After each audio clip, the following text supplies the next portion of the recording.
Kalau menurut aku sih yang pertama itu konteksnya ekspektasi ya. Jadi cara termudah untuk tidak kecewa yaitu untuk tidak berekspektasi pada apapun dan pada siapapun.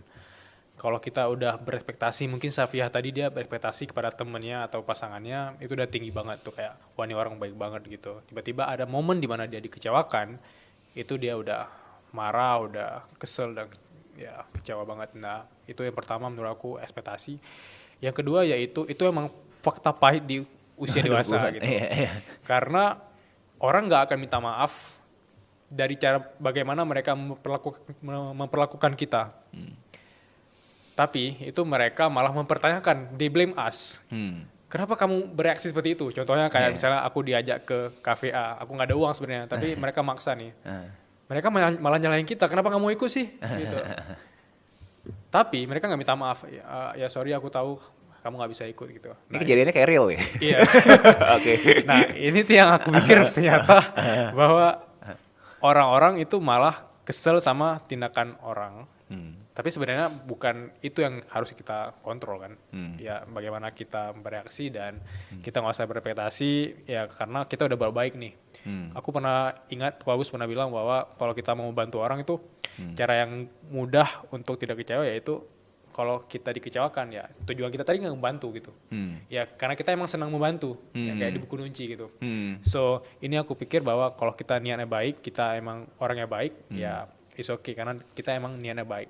Terlepas dia baik atau nggak ke kita ya itu nggak bisa kita kontrol. Iya. Jadi tadi namanya siapa?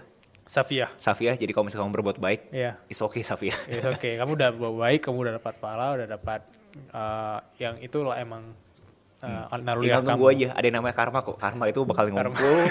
Tenang aja. Oke, kita masuk ke pertanyaan kedua dari Begerita. Dia tanya, kok aku udah baca buku The Discouraged to be Disliked. Menurut kalian dari sekelas itu buku apa yang harus aku baca setelahnya? Buat kalian yang kagak tahu, Berani Tidak Disukai, itu bahasa Indonesianya, itu adalah suatu buku terhadap cerita fiktif antara filosofer dan murid, di mana muridnya itu bingung mitigasi kehidupannya dan filosofernya kasih tahu gimana caranya mereka bisa mitigasi kehidupan.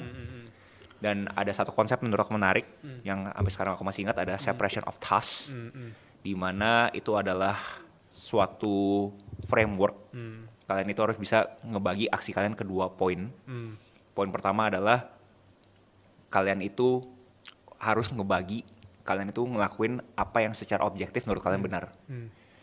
Kalian kagak bisa mengkontrol apapun yang secara subjektif orang berasa kalian itu salah. Jadi pastiin kalian punya separation of task itu gitu. Kalian tidak mempunyai task untuk nyenengin semua orang lain. Kalian mempunyai task untuk memastikan secara objektif hal yang tugas kalian lakukan itu benar gitu. So itu konteksnya menurut aku worth it banget untuk kalian baca Berani Tidak Disukai. Menurut aku setelah itu, dia tuh kalau kamu mau nggak tahu ya, itu ada buku keduanya. Apa? The Courage to be Happy. Oh, I see. Itu menurut aku menarik banget sih. Karena banyak pertanyaan kan setelah kalian itu baca The Courage to be Disliked, Berani Tidak Disukai, bahwa berarti kita harus jadi stoik gitu. Maksudnya kita nggak usah mengeluarkan kita punya emosi gitu. Kalau misalkan emang orang nggak suka sama kita diem aja gitu kan. Kan susah kan terkesannya kan. Nah, The Courage to be Happy ini ngejelasin gimana caranya metode-metode, framework untuk memastikan bahwa oh ini bukan masa kita mengeluarkan emosi atau nggak mengeluarkan emosi gitu. Tapi adalah gimana cara kita bisa konten. Konten itu bahasa Indonesia mungkin kayak Happy.